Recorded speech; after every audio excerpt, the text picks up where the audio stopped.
see dope people.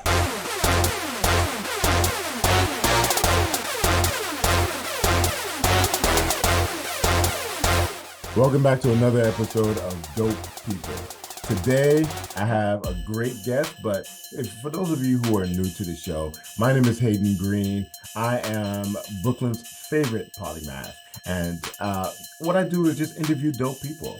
And for those of you who didn't grow up in the 70s like myself, it's August and it's my birthday month when we're recording this. So I'm wearing my 1969 show. So those of you who are not as old as I am, dope may sound like a weird term to you, but when we grew up, it was simply something that was awesome, that was crazy, that was interesting, that we wanted to get more of. And so that's dope was a term that was really, really common. And for me, I wanted to talk to people who were just that interesting. And today, I have one of my favorite people, LuxuRay. What is going on, man? Welcome to the show. What's up? What's up? What's up? First off, shout out to 1969 because it's only 10 years after my mom was born in 1959. That was hurtful. Listen, I mean, mom just turned 65. Yeah. Shout out to her, not looking a day under 45. And she's a Leo, like I said. She's July 31st and dad is August 11th. So I have a very special place for you all in my heart. Good Leo people. Good Leo people. So this show, we do it in particular ways. So I always try to set the bar and give myself a rubric on how people are understanding dope. So Ray, I want to ask you, who is the dopest person you know or have met? And now you've met some really interesting people. So I really want to know what this is.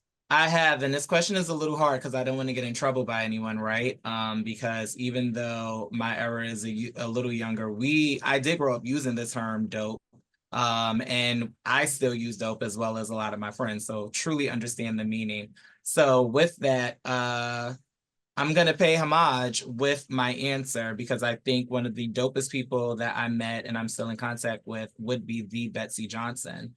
And why I think about her is because Betsy is very much in her 80s and still crushing it like she did when she first hit the scene. Still a limbo body, still a creative, still wanting to be very involved in her business and involved in her industry. And, a lot of folks, as they get older, even before 80, they decide that, they either want to retire or they just want to take a back seat and let other people kind of steer the bus or the train. And from what I know of Betsy, that is not her at all. She's still like, I'm gonna ride this life until the wheels fall off. And she's still doing great and amazing things that inspire creatives and fashion professionals and fashion enthusiasts like me. So I'm gonna say Betsy Johnson. Listen, she was a titan. And for those of you who don't know who Betsy Johnson, you want to fill in the blanks a little bit for them? Sure. So Betsy Johnson is one of the lead designers within the US, but definitely across the world. She is known for her edgy designs and creativity, and for really at a time where we think about back in the 80s, and even being influenced by the 70s, where there were a lot of quote unquote rules and barriers. So she was really known for doing things like mixing patterns and prints. So she was one of the first people to come out with a zebra and cheetah polka dot print combination. And what she was really known for is not just her designs, but also her style. She had a very eclectic look to her, wild hair, bringing tutus back in the day with stripes. And what she was really known for is Betsy would be able to bust out a cartwheel and a split at any event, any affair, no matter what. And she's still able to do that in her 80s today. Listen, I once saw her do that just randomly, and she probably was in her 60s at the time. It's just an amazing thing to see, and she is really a dope person. That's a great choice. Well, yes, we love you, Betsy. Well, let me tell you why I think that you're dope, right? And of course, my guests never know what it is that I'm going to say, so it's always going to be crazy. I think that you are one of the bravest people that I know. And why I say that is that we all get bogged down in what our careers are going to be. and what we do for a living and how we are going to move through this world and how people judge us. I have seen you navigate this world fearlessly, right? And what is more important to me is that there'll be times that I was like, oh, Ray's got a great job. He's killing it in this thing. He's like associate this or director of that. And then 5 minutes would go by and I was like, you're off in Paris somewhere. And I'm like, how's he doing this with a job? He just started. And then I was like, you'll be at another job. But it's a better job. So like I would like I would look at that and be like, oh man, I've got to figure out what this brother is doing, like because I've got to have that kind of trajectory. And then you did the bravest thing of all is strike out on your own and create your own fashion house. And that is not easy. And for anybody who thinks that, oh, okay, well, you just go to this or you go to that, or this is a whole different world, and your style and your fashion sense was really something that you followed your heart, right? You decided like, this is my spirit. I'm gonna go out and do this. So I thought your bravery, I've always thought your bravery when it came to your career and when it came to what you did in life was something that I always admired. So that's why I think you're dope. Oh wow, I appreciate that because I did not know what direction this was going to go in.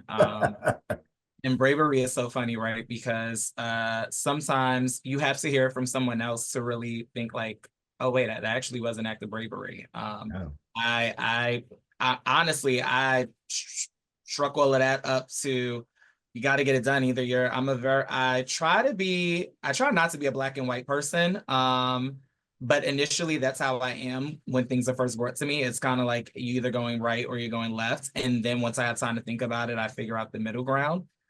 So never really thought about it in a way of how much courage it has actually taken to do majority of the things. So I appreciate that for the reflection because I never would have thought brave. Nice. Well, I'm glad that you could hear it. And like I said, I think that you're a dope person. Well, we're going to take a break real quick. And when we come back, I want to hear what dope things you do or have done, or we'll get into it as soon as we get back. We'll be right back with LuxuRay.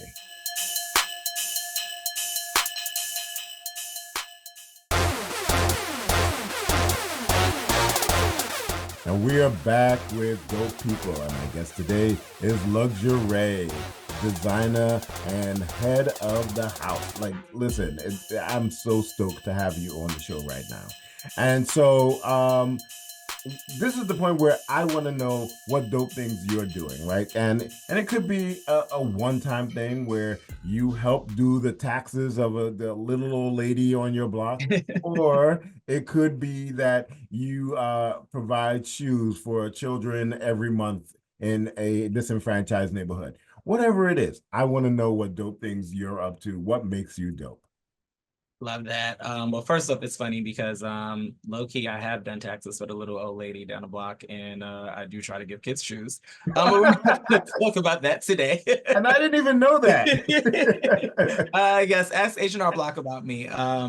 Did that for a little while. But in all seriousness, I think first off, it's so hard for me to talk about myself. I know a lot of people probably won't think so because like how I kind of my persona, but I appreciate this conversation because it's really giving me a chance to reflect. And sometimes we don't give ourselves our flowers or even enough credit to reflect on what we've done. So I appreciate you for being a dope person and doing this because if no one else tells you, I really appreciate it because it's really going to give me an opportunity to look back and really see my growth over the past few years. What I would say the dopest thing, that's how I'll call it, the dopest thing that I'm doing right now is I have partnered with an organization within my community. So I am a proud product of the great borough of Brooklyn, grew up in Farragut projects or Farragut houses all of my life. And we have an organization called the Farragut Stakeholders, which is a community organization that received a grant from the city to do programming for the community. And so I partnered with the stakeholders group to curate and produce a community model boot camp, which is operated through my organization. So under the LuxuRay Experience Inc., which is my enterprise, I have my clothing line, which is How to Flash. And I also just officially launched my talent management agency, Menagerie Management.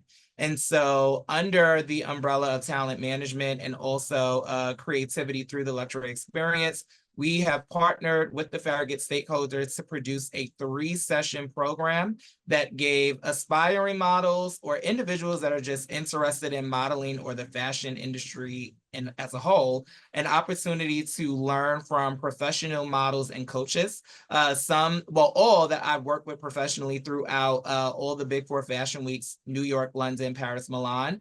But some I actually currently represent right now. And so we have had sessions so far where we spoke through the kind of like modeling 101, what to expect on the job, how to get a job, what is a portfolio, what's the purpose. Then we talked about just hygiene and on-the-job readiness, right? Because in the fashion industry, it's very quick and go. Hygiene is bigger than just, how you show up and how you smell and how you look. That is very important. I want to make sure that no one Right. deprioritizes that. But the other thing is, how are you treating yourself? Like, are you eating properly? Are you taking care of your skin? Especially when you're in a visual field, you are your biggest asset. We don't want to make it seem like we're exploiting people, but truthfully, you are a walking, talking product. You are a walking, talking business. So we did a whole session just on self-care and how that ties into, your mental health and your physical health ties into how you show up to work. And then I'm excited, by the time this airs, this potentially would have happened already, but this weekend, I will be facilitating and leading the final session where I'm going to be talking through what a creative director is, what being in a photo shoot potentially looks like. And my videography team and a photo team is going to come in, and we're going to provide every single participant a complimentary comp card, and they will receive a certificate of completion. So it's graduation day. Wow. Listen, I'm a photographer, so I know a comp card is nothing to sneeze at. And for free, Right. that's dope. That's pretty dope. Yo, listen, I am super proud of you. I heard rumblings of this, but I am happy that you were able to spell out those details. That's really awesome. That's awesome. So Appreciate it. Ray, we'll circle back to how people can get in contact with you. But to close out the show, I wanted to always talk about a dope moment in history. And so the dope moment in history that I want to talk about today is a man named Isaac Murphy. Now, Isaac Murphy was a jockey, right? He rode horses. And Isaac Murphy, as a black man, was one of the first people and the only people to win the Kentucky Derby, not once, not twice, but 3 times. He won it in 1884, 1890, and in 1891. And so we're talking about the 1800s, a black jockey, and I bet you probably never heard of him, right? Not at all. Exactly. So I thought that was dope, and I thought that was a great way to end the show. We just got finished with the Olympics, so the human competition thing is still rolling around in my head. So, Ray, how do people find you if they're looking for you? Well, I have too many social media handles, so I will share the main one. If you want to follow me, you can find everything else about me in my link tree on my bio. But follow me on Instagram at LUXU_RAY. That's LUXU_RAY, LuxuRay. And like I said, you'll find 9 out of 10 things there that you can utilize to find me on other places. But definitely once you go to the bio, just click that link tree and you'll find everything else. That is amazing, man. Thank you so much for coming on the show. We had some technical difficulties. We had to go through a little bit of hoops and stuff like that, but I'm happy that we made it happen. I love this. I love the energy you brought to the show. I appreciate you. Thank you. I appreciate you for having me, and keep doing dopeness. That's all I got. All right, thank you. And of course, if you enjoyed the show, please click the subscribe and share this with other people. Also, if you know somebody that is dope and should be on the show, please get them in contact with me and we will get them on and interview them as well. And until then, I want to thank you all so much for tuning into Dope People. We will see you next week. And until that time, go forth and be dope.